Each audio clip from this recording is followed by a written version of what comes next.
मन की शांति कैसे प्राप्त करें। सेठ अमीरचंद के पास अपार धन दौलत थी। उसे हर तरह का आराम था, लेकिन उसके मन को शांति नहीं मिल पाती थी।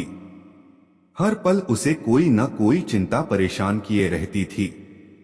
एक दिन वह कहीं जा रहा था तो रास्ते में उसकी नजर एक आश्रम पर पड़ी। वहां उसे किसी साधु के प्रवचनों की आवाज सुनाई दी। उस आवाज से प्रभावित होकर अमीरचंद आश्रम के अंदर गया और बैठ गया। प्रवचन समाप्त होने पर सभी व्यक्ति अपने अपने घर को चले गए, लेकिन वह वही बैठा रहा। उसे देखकर संत बोले, कहो, तुम्हारे मन में क्या जिज्ञासा है जो तुम्हें परेशान कर रही है। इस पर अमीरचंद बोला, बाबा, मेरे जीवन में शांति नहीं है। यह सुनकर संत बोले, घबराओ नहीं, तुम्हारे मन की सारी अशांति अभी दूर हो जाएगी। तुम आंखें बंद करके ध्यान की मुद्रा में बैठो। संत की बात सुनकर ज्यों ही अमीरचंद ध्यान की मुद्रा में बैठा, त्यों ही उसके मन में इधर उधर की बातें घूमने लगीं और उसका ध्यान उचट गया।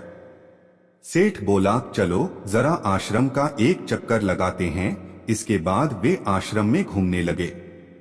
अमीरचंद ने एक सुंदर वृक्ष देखा तथा उसे हाथ से छुआ।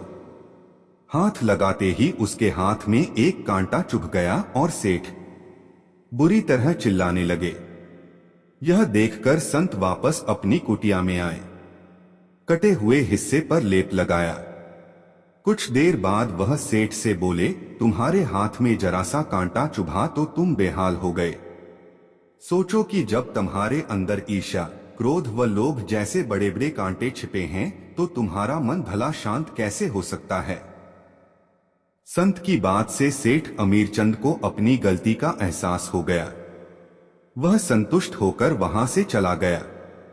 उसके बाद सेठ अमीरचंद ने कभी भी ईर्ष्या नहीं की, क्रोध का भी त्याग कर दिया। ईर्ष्या, घृणा, द्वेष ये सभी बुराइयां मनुष्य को नरकगामी बनाती हैं।